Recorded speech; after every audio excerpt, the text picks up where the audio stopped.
Assalamualaikum warahmatullahi wabarakatuh. Apa kabar anak-anak sekalian? Berjumpa lagi dengan Bapak Azib Andriansyah. Alhamdulillah, kita berjumpa lagi setelah libur panjang. Kita kembali dalam aktivitas pembelajaran. Bapak doakan semoga kalian semua dalam keadaan sehat dan semangat dalam belajar. Anak-anakku, pada kesempatan kali ini kita akan belajar tentang indahnya saling membantu dan hidup rukun. Sebelumnya, mari kita berdoa terlebih dahulu. Bismillahirrahmanirrahim. Rabbi zidni ilma warzuqni fahma. Amin. Anak-anak sekalian, Allah Subhanahu wa taala telah memerintahkan kepada kita agar kita saling membantu dan hidup rukun. Perintah Allah tersebut terdapat dalam Quran surah Al-Maidah ayat 2 dan 3 dan Quran surat Al-Hujurat ayat 12 dan 13. Mari kita pelajari materi tersebut. Silakan anak-anak buka LKS-nya halaman 2. Sudah? Baik. Mari kita bersama-sama membaca Quran surah Al-Maidah dan juga Al-Hujurat. Yang pertama, surah Al-Maidah ayat kedua. Potongan surah Al-Maidah ya, ayat kedua. A'udzubillahi minasyaitonirrajim. Bismillahirrahmanirrahim. Wa ta'awanu 'alal birri wat taqwa wa la ta'awanu 'alal itsmi wal 'udwan. Yang artinya, dan tolong menolonglah kamu dalam mengerjakan kebajikan dan takwa, dan jangan tolong menolong dalam berbuat dosa dan permusuhan. Nah, ayat yang pertama ini surah Al-Maidah ayat kedua menjelaskan bahwa kita diperintahkan oleh Allah agar mengamalkan sikap tolong menolong dalam mengerjakan kebajikan dan juga takwa. Dan Allah melarang kita dalam tolong menolong dalam perbuatan dosa dan permusuhan. Jadi surah Al-Maidah yang pertama yaitu Allah memerintahkan kepada kita untuk saling tolong menolong, tentunya dalam perbuatan kebaikan. Yang kedua, surah Al-Maidah ayat ketiga ini kita baca sama-sama. Al-yawma ya'isa alladhina kafaru min dinikum fala takhshawhum wakhshawun. Al-yawma akmaltu lakum dinakum wa atmamtu 'alaykum ni'mati wa raditu lakumul Islam dina. Yang artinya, pada hari ini orang-orang kafir telah putus asa untuk mengalahkan agamamu. Sebab itu janganlah kamu takut kepada mereka, tetapi takutlah kepadaku. Pada hari ini telah aku sempurnakan agamamu untukmu, dan telah aku cukupkan nikmatku bagimu, dan telah aku ridhoi Islam sebagai agamamu. Nah, jika melihat dari isi kandungan surah Al-Maidah ayat ketiga ini, Allah memerintahkan kepada kita agar kita bersyukur. Kenapa?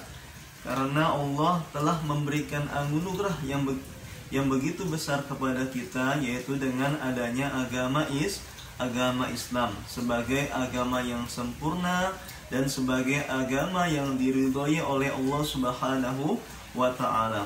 Oleh karena itu, bagaimana kita harus bersyukur dengan agama Islam, yaitu dengan menjalankan segala perintahnya dan menjauhi segala larangannya.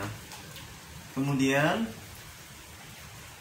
yang ketiga, kita baca selanjutnya surah Al-Hujurat sama-sama ayat 12.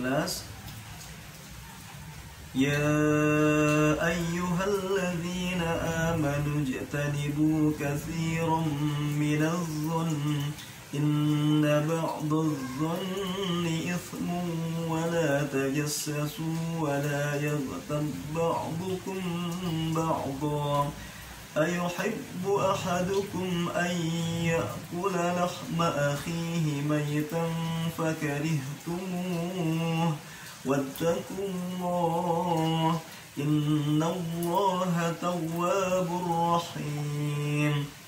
Nah, Bapak yakin kelas 6 ini rata-rata bacaan Al-Qur'annya sudah pada lancar. Apalagi hafalan surah An-Naba. Bapak yakin di antara kalian sudah banyak yang hafal surah An-Naba. Artinya surah Al-Hujurat ayat 12 kita baca sama-sama ya, perhatikan. Wahai orang-orang yang beriman, jauhilah banyak dari prasangka. Sesungguhnya sebagian prasangka itu dosa. Dan janganlah kamu mencari-cari kesalahan orang lain, dan janganlah ada di antara kamu yang menggunjing sebagian yang lain. Apakah ada di antara kamu yang suka memakan daging saudaranya yang sudah mati? Tentu kamu merasa jijik. Dan berdakwalah kepada Allah. Sesungguhnya Allah Maha Penerima Taubat, Maha Penyayang. Anak-anakku sekalian, pada surah Al-Hujurat ayat 12 ini Allah Subhanahu wa Ta'ala mengingatkan kepada kita untuk menjauhi prasangka atau mencari-cari kesalahan orang lain. Kenapa? Karena semua itu adalah perbuatan dosa, baik berprasangka buruk atau menggunjing, mencari-cari kesalahan atau menjelek-jelekan orang lain. Bahkan Allah menyamakan orang yang suka mengunjing atau menjelekkan orang lain seperti orang yang suka memakan daging saudaranya yang telah mati. Sungguh kita semua tidak ada yang mau ya, karena itu perbuatan yang sangat menjijikkan. Na'udzubillah. Oleh karena itu kita harus menjauhkan diri kita dari berprasangka buruk atau menjelek-jelekan orang lain. Karena perumpamaannya itu kata Allah, orang yang suka berbuat demikian seperti orang yang memakan daging atau bangkai yang sudah mati. Nah, tentu kita semua tidak akan mau. Oleh karena itu kita harus menjauhi dari perilaku tersebut. Kemudian yang keempat, surah Al-Hujurat ayat 13 kita baca sama-sama. Ya ayyuhan nasu inna khalaqnakum min dzakarin wa untha waja'alnakum syu'uban wa qabaila lita'arafu inna akramakum 'indallahi atqakum innallaha 'alimun khabir. Shadaqallahul azim, yang artinya, wahai manusia, sungguh kami telah menciptakan kamu dari seorang laki-laki dan seorang perempuan. Kemudian kami jadikan kamu berbangsa-bangsa dan bersuku-suku agar kamu saling mengenal. Sesungguhnya yang paling mulia di antara kamu di sisi Allah ialah orang yang paling bertakwa. Sungguh Allah Maha mengetahui, Maha teliti. Anak-anakku sekalian, jika kita melihat dari isi kandungan dalam surah Al-Hujurat ayat 13 menerangkan bahwa Allah Subhanahu wa Ta'ala menciptakan manusia terdiri atas laki-laki dan perempuan. Kita harus saling mengenal satu sama lain. Dengan kita saling mengenal, maka kita akan memahami sifat dan hobi masing-masing, sehingga terhindar dari salah paham atau berprasangka negatif kepada orang lain. Dan orang yang paling mulia di sisi Allah adalah yang paling bertakwa. Nah, demikian anak-anak, semoga kita semua dapat mengamalkan berbagai isi kandungan surat yang telah kita bahas bersama. Amin amin ya robbal alamin. Yang pertama kita ulang, dalam surah Al-Maidah ayat kedua, Allah memerintahkan kepada kita agar kita senantiasa tolong menolong, tentunya dalam hal kebajikan. Yang kedua, Allah Subhanahu wa taala memerintahkan kepada kita agar kita senantiasa bersyukur karena Allah telah memberikan anugerah berupa agama Islam. Yang ketiga, dalam surah Al-Hujurat ayat 12, Allah mengingatkan kepada kita untuk menjauhi prasangka atau menjauhi mencari kesalahan orang lain, karena perumpamaannya orang yang suka mengunjing adalah bagaikan orang yang memakan daging saudaranya yang telah mati.